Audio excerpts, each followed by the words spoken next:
It was a Monday in late September, and Josephine Hale had exactly $1.14 to her name. She knew the amount without checking. She had counted it twice that morning in the gray light before the boarding house stirred, sitting on the edge of a bed that would not be hers past noon. Mrs. Grindell had been patient, more patient than Josephine had any right to expect. But patience in a boarding house was a business calculation, and the calculation had run out. Josephine folded her 2 dresses into the canvas bag that had once belonged to her mother, set the coin purse on top, and walked down the stairs before anyone else was awake. She left the key on the hallway table. She did not leave a note. There was nothing to say that the empty room would not say plainly enough. The town of Harwick, Wyoming, was the kind of place that looked hopeful from a distance and revealed itself slowly. She had come there 6 weeks ago, following a letter from her cousin who had promised work and a place to stay. The letter had been optimistic in the way that letters from desperate people often are. The cousin was gone by the time Josephine arrived. Married sudden and moved south, and the work had never existed in the first place. She had found the boarding house. She had found a few days washing at the hotel on Cutter Street. She had found, eventually, that Harwick was a town with more women needing work than work needing women, and that a 24-year-old with no family, no references beyond a hotel on Cutter Street, and no particular skill that couldn't be found in 10 other women nearby, was not a woman the town would go out of its way to keep. So she walked. The road north out of Harwick ran along a creek bed for the first 2 miles, then climbed. She did not know exactly where she was going. She had heard, in the way that you hear things when you are paying close attention, when you are paying to every scrap of conversation around you, that there were ranches north of town, that ranchers sometimes needed help through harvest, that the work was hard, but the pay was reliable. She had heard it from a man at the hotel who had been talking to someone else. She had memorized it the way a person memorizes a candle flame in a dark room. The morning was cold. Her coat was wool, good wool, the last thing of real quality she owned, and she pulled it close and walked. The hills were the color of dried grass, and the sky above them was a pale, washed-out blue, and there was no sound except the wind and her own footsteps on the hard-packed road. She had been walking perhaps an hour and a half when she heard the horse. He came from a side trail to her left, moving at an easy pace, and he drew up when he saw her. The horse was a dark bay, well kept. The man on it was perhaps 35, perhaps a little older. It was difficult to say with men who worked outside, because the sun and the wind had a way of settling into their faces and making them ageless in a particular worn-in way. He wore a canvas coat, a hat with a creased crown, and he looked at her the way a man looks at something that does not fit the landscape and is trying to determine what to make of it. "Morning," he said. "Good morning," Josephine said. He did not ask where she was going. He sat on the horse and looked at the road ahead of her, and then back at her. And there was a long pause that was not quite uncomfortable. "You looking for the Drennan place?" he said. "I don't know whose place I'm looking for," she said. "I heard there might be work north of town. Ranch work. I can cook. I can keep house. I'm a hard worker, and I don't complain." She said it plainly because there was no point in being otherwise. She was standing on a dirt road with a canvas bag and $1.14, and the dignity available to her in that moment was the dignity of being direct. He looked at her for another moment. His expression did not change much, but something in it shifted slightly, some small internal adjustment she couldn't name. "Drennan Place is another mile up," he said. "Follow this road. Take the left fork at the cottonwood." Then he turned his horse and rode on ahead of her, not waiting, not looking back. She watched him go. She picked up her bag and followed the road. The ranch was larger than she had expected. There was a main house, solid and square, with a covered porch running along the front, and behind it a cookhouse, a barn, a bunkhouse, and a scattering of smaller outbuildings. A dog came out to meet her on the path, an old brown dog, moving slow, with the dignified indifference of an animal that had seen too many strangers to be impressed by one more. A woman came to the door of the cookhouse before Josephine reached the porch. She was in her 60s, with gray hair pinned back and an apron that had been washed so many times it had gone from whatever its original color was to a particular shade of almost nothing. Miss Josephine tried, not knowing the right name to use. "I'm Bea," the woman said. "I cook here. What do you need?" "I'm looking for work. I was told there might be something."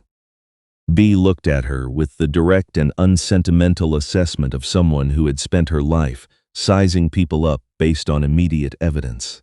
She looked at the canvas bag, the good wool coat, the hands. Something about the hands seemed to settle the question. "You'll want to talk to Mr. Drennan," she said. "He's in the barn." The man in the barn was the same man who had been on the horse.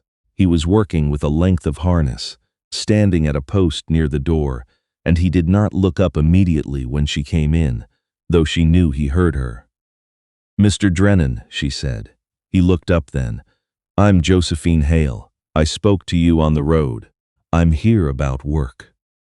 He set the harness down and turned to face her properly. Up close, in the dim light of the barn, she could see that his eyes were a dark gray-green and that there was a scar along his left jaw, faint and old. He was a quiet man in the way that some men are quiet, not because they have nothing to say, but because they have learned to be selective about when they say it. "What kind of work?" he said. "Whatever needs doing," she said. "Cooking, cleaning, preserving, mending. I can keep accounts if you need it. I did the books for my father's store for 3 years before he passed." He was quiet for a moment. "You have people here?" "No, sir." "Where are you from?" "Ohio originally. I've been in Harwick 6 weeks." He looked at her for a long moment. He was not looking at her, the way some men looked at women who arrived alone and without connections. She had become practiced at recognizing that look. And this was not it. He was looking at her, the way he had looked at her on the road, with the particular attention of a man trying to determine what something was and whether it fit. "Harvest runs through mid-October," he said. "I've got 12 men coming through, more during the grain cutting. Bea can't manage the cooking for that many alone. I can offer you room and board and $3 a week through the end of harvest. After that, we'd have to see." $3 a week was not generous. It was not meant to be generous. It was what the work was worth and nothing more. "I'll take it," she said. He nodded once, the way a man nods when a thing has been settled and there is no reason to make more of it than that. He picked up the harness again. "Bay will show you where you sleep," he said. That was all. Josephine went back to the cookhouse. Her room was small. A lean-to off the back of the cookhouse, with a cot, a washstand, and a window that looked out at the barn. It was clean. The blanket on the cot was thick. After 6 weeks in the boarding house in Harwick, where the walls were thin and the cold came up through the floor, and Mrs. Grindell's displeasure had become a permanent weather system, the small room felt, improbably, like something close to relief. She was up before Bea the next morning. She had the fire going and the water on before the old woman appeared in the doorway, and Bea stood for a moment looking at her with an expression that was not quite surprise and not quite approval, but contained elements of both. "You've cooked for numbers before," Bea said. It was not a question. "Yes, ma'am. My father kept 4 hired men year-round, more at harvest." Bea came in and tied her apron, and that was the beginning of their arrangement. They did not talk much. Bea was not a woman who used words carelessly, but they worked well together in the way that people work well together when they are both practical and neither one is interested in taking more space than they need. The harvest crew arrived in stages over the following 3 days. 12 men, then 2 more, then a boy of about 16 who turned out to be the nephew of one of the hands. They were a mixture of the usual. Men who had been doing this work for years and moved through it efficiently. Men who were new to it and eager to prove themselves. 1 or 2 who were neither eager nor efficient, but who showed up and could be directed. Josephine learned their names. She remembered who ate how much, and who came back for seconds, and who drank the coffee black, and who needed the sugar. Silas Drennan. She learned his first name from Bea, who used it when speaking about him, though never to him. Moved through the operation the way a man moves, through something he has built and understands entirely. He was not loud about his authority. He did not need to be. The hands knew what was expected, and he knew they knew it. And so there was very little wasted in the way of words. He came to meals with the men, but sat at the end of the table, and he ate with the quiet focus of someone who has been working since before light and intends to keep working after. He thanked Bea after meals with a brief nod. He thanked Josephine the same way once on the 3rd day when she brought a second pot of coffee to the table without being asked. It was a small thing. She noticed it because she noticed everything. The 3rd week of harvest, Bea's knee gave out. It happened in the cookhouse on a Tuesday morning, not dramatically, just a quiet failure. Bea, setting down a pot, and then standing very still, and then sitting down on the stool near the door with an expression that was mostly irritation. Josephine got her situated in her room with her leg up, and then went back to the cookhouse and looked at what needed doing for the rest of the day. 4 meals, bread, twice, pies for supper, because she had already started the pastry, the accounts book, which she had been keeping updated in the evenings. Because Bea's eyes were not good, and the numbers had gotten muddled, she did it. She did not mention to Silas Drennan that she had done it. There was nothing to mention. There was a job, and it needed doing, and she did it. He figured it out. She came in from the cookhouse at nearly 10 that night, her arms aching, and found him standing on the porch of the cookhouse with his hat in his hands. He did not say anything right away. He looked at the light in the cookhouse window, which was still on, and then at her. "Bea's knee," she said before he could ask. "I know," he said. "I checked on her an hour ago." A pause. "The men ate," he said, which was not a question but was something. "Yes, sir." He looked at her for a moment. Something moved across his face. Something considered and then set aside, the way a man sets aside what he wants to say and settles for what he means. "Good night, Miss Hale," he said. "Good night, Mr. Drennan," she said. He put his hat on and walked back to the main house. She went inside and put out the lamp. Bea was back on her feet in 4 days, moving more carefully, and she and Josephine settled into a division of labor that had more of Josephine in it than before. Neither of them made a formal announcement about this. It simply became the way things were. It was sometime in that 2nd week that Josephine found the account books. Not the day-to-day accounts she had been keeping, the other ones, the ranch ledgers, which lived in a wooden box in the back room of the main house, which Silas Drennan had asked her to find and bring to him because his reading lamp had broken and the light in the cookhouse was better. She had not meant to read them.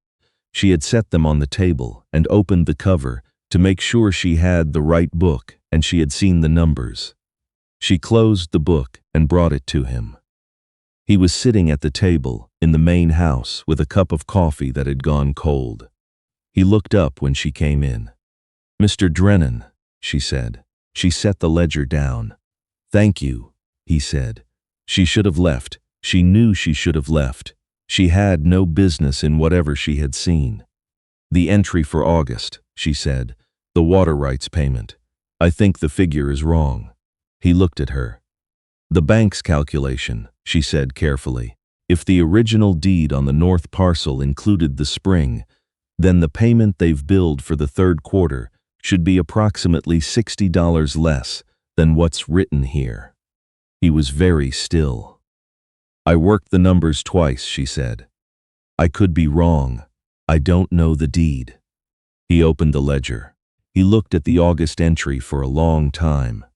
Then he got up and went to a shelf and took down a flat wooden box and opened it and took out a folded document that had the particular soft look of something that had been handled many times. He spread it on the table next to the ledger. Josephine stood near the door. After a while he looked up. You're not wrong, he said. She nodded. $62, he said. Over 3/4. He said this quietly, more to himself than to her. That's, he stopped. $186, she said. Over 9 months. He looked at her with an expression she could not entirely read. It was not surprise, exactly. It was something that might have been surprise at the wrong moment. The look of a man who has been managing something alone for a long time and has just realized that someone else can see it. The bank in Harwick, she said. Mr. Aldous, who runs it. I know who runs it, he said. He's been presenting these bills quarterly. If the deed supports your claim to the spring, then the water rights assessment is being applied incorrectly. You would have grounds to dispute the payments, possibly to recover what's already been paid. He was quiet for a long time. You read deeds, he said. It was not an accusation, it was genuine inquiry. My father was careful about his property, she said. He taught me to read them, he said. A man who doesn't understand what he owns is a man who can be told he doesn't own it. Silas Drennan looked back down at the document. He smoothed the edge of it with one hand, a thoughtful, slow gesture. Sit down, Miss Hale, he said. I want to go through this again. She sat down. He brought her the cold coffee, and then got fresh coffee for himself, and they went through the ledger together, page by page, and outside the harvest moon came up over the hills, and the sound of it was silence, and the ticking of the clock on the wall, and the soft, careful turning of pages. He went to Harwick the following week. He did not take her with him, and she did not expect him to. It was his ranch and his deed and his argument to make. She had given him the numbers. What he did with them was his business. He came back on a Thursday evening, later than expected. She was in the cookhouse, going over the supply list for the following week, when she heard the horse in the yard. She did not go out. A little while later, there was a knock at the cookhouse door. He came in and took his hat off and set it on the shelf near the door, the same shelf where Bea kept the extra candles, and stood for a moment as if organizing something internally. The bank has agreed to a review, he said. Aldous is not happy about it. He says the assessment is standard practice. Standard practice for whom? She said. The corner of his mouth moved. It was not quite a smile. It was the suggestion of a smile in a face that had perhaps gotten out of the habit of them. That's what I said to him, he said, more or less. He looked at the supply list she was working on. The review will take 3 weeks, he said. If the deed is read as I believe it should be, I'll have grounds to dispute the back payments as well. Yes, she said, you will. He picked up his hat. I want you to keep working on the books, he said, not just the daily accounts, all of it. He paused. I'll pay you an additional $1 a week for the trouble. You don't need to do that, she said. I know I don't need to, he said. I'm going to anyway. He put his hat on and went out. Josephine sat for a moment with the supply list in her hands. Then she picked up her pencil and went back to the numbers. The harvest ended in the second week of October. The crew packed up and left in stages, the same way they had arrived, and the ranch settled back into itself. The mornings were cold now, genuinely cold, with frost on the grass before dawn. Bia's knee was better, but not entirely right, and she moved through the cookhouse with a new carefulness, and without either of them saying so. Josephine had taken on the heavier tasks. Silas Drennan had not said anything about what happened after harvest. She had not asked. She had learned, in the weeks she had been here, that he was not a man who made statements before he had thought them entirely through, and that pressing him toward premature conclusions was about as useful as pushing against the barn wall. She told herself she was not worried about it. She was, a little. One morning, in the third week of October, she came out of the cookhouse in the early dark to find a crate of winter squash on the porch step. There was no note. The squash were good ones, Hubbard squash, dense and heavy, the kind that kept well through winter. She brought them inside and set them on the shelf. That afternoon, Silas Drennan came to the cookhouse at a time that was not a mealtime. He stood in the doorway and looked at the squash and then at her. "From the root cellar," he said. "Thought you could use them." "Thank you," she said. He nodded and turned to go.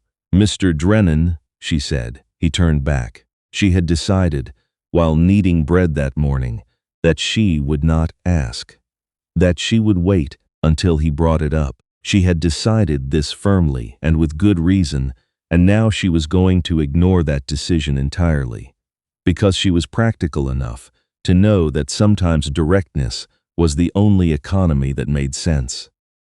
"Is there work for me here through the winter?" she asked. He stood in the doorway with the October light behind him and was quiet for long enough that she had time to regret the question. "The bank's review came back," he said, "in my favor. $191, with the interest." "That's good," she said. She had not known about the interest. "Yes," he said. He looked at the crate of squash. He looked at her. "There's work here," he said. "As long as you want it." She nodded. He started to go, and then he stopped again, and he stood with his back to her for just a moment, and she had the sense of something being considered very carefully in the silence.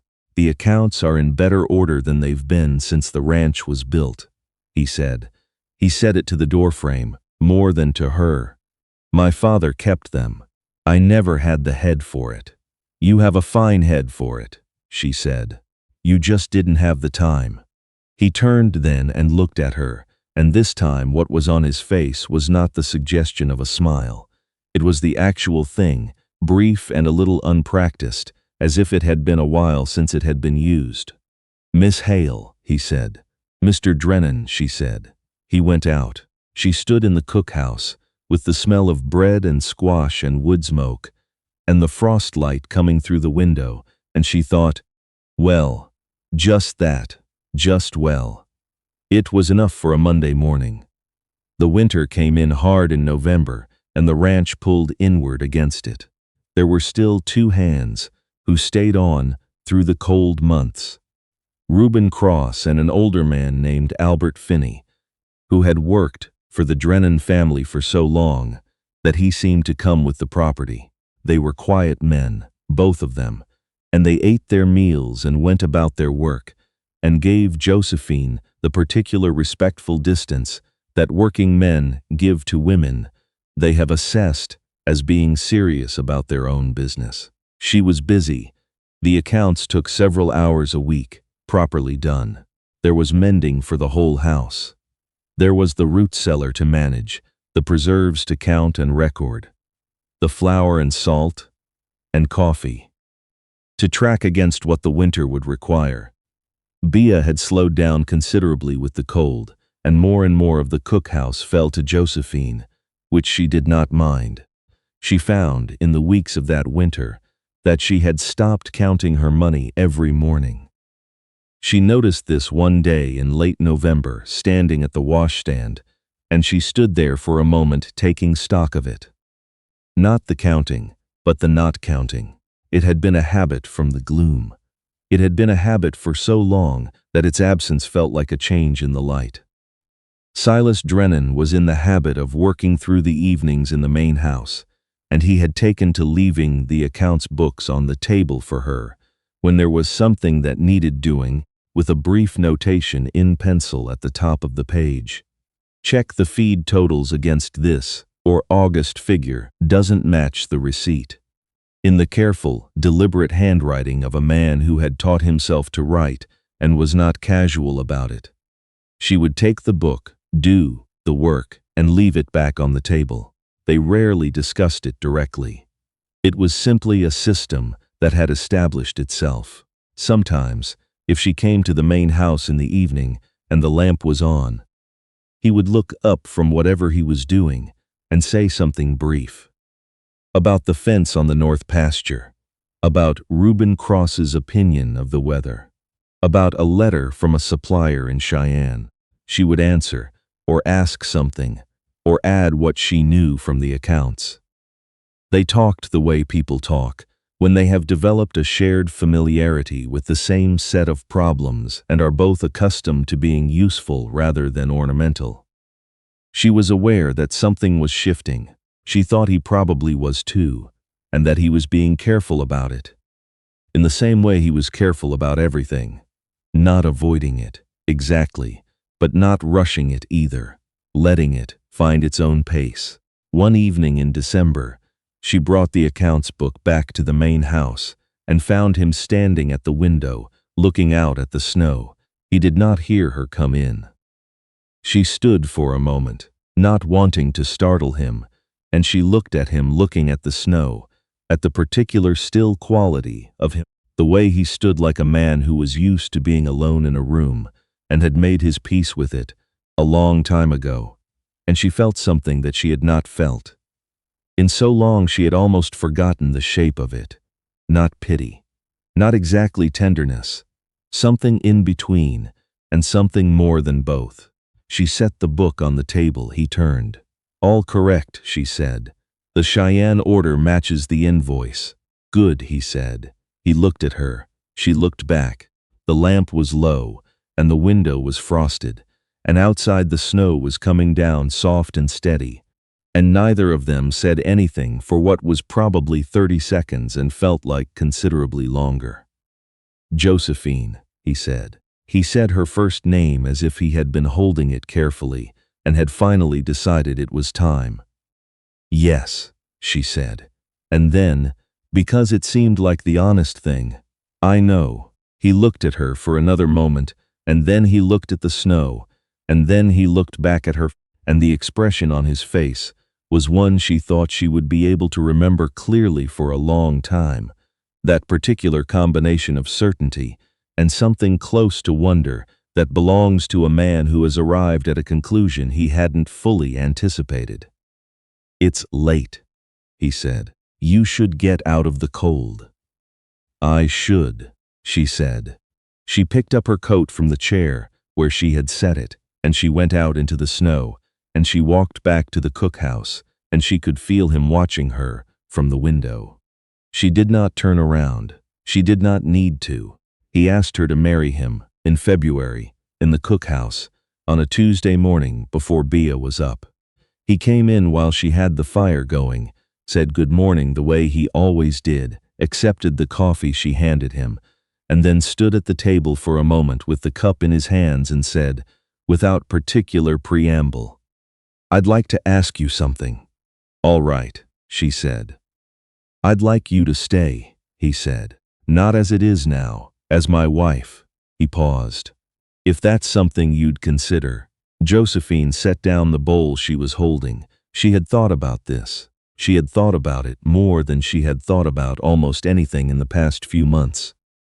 In the early mornings and the late evenings, the way you think about something that is real and possible and a little frightening, because it is real and possible. She had thought about who she was before Harwick, and who she was here, and what the difference amounted to. She had thought about her father's store in Ohio, and the cold boarding house, and the road out of town with the canvas bag, and $1.14. She had thought, this is a life. This is a life I know how to live, and that I would not have to be afraid of. She had thought, also and more quietly, this is a man I would choose, not because I need to be chosen, because I would choose. Yes, she said, I'd consider it. Something in his face did something complicated, and then settled. Then I'm asking, he said. Then yes, she said. He set down the coffee cup. He crossed the room and stood in front of her, and she looked up at him, and he was a man who did not know quite what to do with the particular feeling on his face, and she thought that was one of the things about him she trusted most. He took her hand, held it for a moment. All right, he said. All right, she said. Bea came in 20 minutes later and took in the situation in approximately 4 seconds and said nothing whatsoever, which was its own kind of statement. They were married in March, on a Saturday, by Reverend Moss at the church in Harwick. Reuben Cross and Albert Finney stood at the back. Bea sat in the front pew and wore her good dress and dabbed at her eyes once and denied it afterward. By the time the wildflowers came up in May, Josephine Drennan was keeping the books for 3 neighboring ranchers as well as her own at a rate she had negotiated herself. By July, she had identified a water rights dispute in the county land records that affected 4 properties besides theirs, and had written the first draft of the formal objection that the landowners eventually sent to the county clerk together. The clerk, a cautious man named Mr. Hibbert, who was unaccustomed to disputes arriving in prose, this well-organized, took the matter seriously. The dispute was resolved in their favor the following spring. Silas Drennan did not brag about his wife. He was not a man who bragged about anything. But when men came to the ranch on business and sat at the kitchen table talking numbers, and Josephine came in and set down coffee, and then sat off and began to ask questions, he watched them recalibrate their expectations in real time, and there was something in his expression at those moments. Quiet, settled, not quite a smile, that was, in its own way, louder than words. He had asked a hungry woman if she could cook for 2. By the first frost of the following year, she was running the books for half the county. The land was good, the fences were sound. In the evenings, when the light went amber over the hills and the smell of supper came through the cookhouse window, Silas Drennan sat on the porch and listened to the ranch settle into itself, the low sound of cattle, the creak of the gate, the voice of his wife talking to Bea inside, the small familiar sounds of a life that was, against all the arithmetic of earlier years, exactly sufficient. He had not known, that morning on the road, what she was. He had known only that she was walking north, with purpose in bad shoes and a good coat, and that she had looked him straight in the eye and told him exactly what she could do. He had been a rancher long enough to know that the land tells you what it is, if you pay attention. He had learned, in the months since, that people do the same. He pulled his hat down against the evening wind and listened to her laugh at something Bea said, and he thought, yes, that's right. That's exactly right. And it was.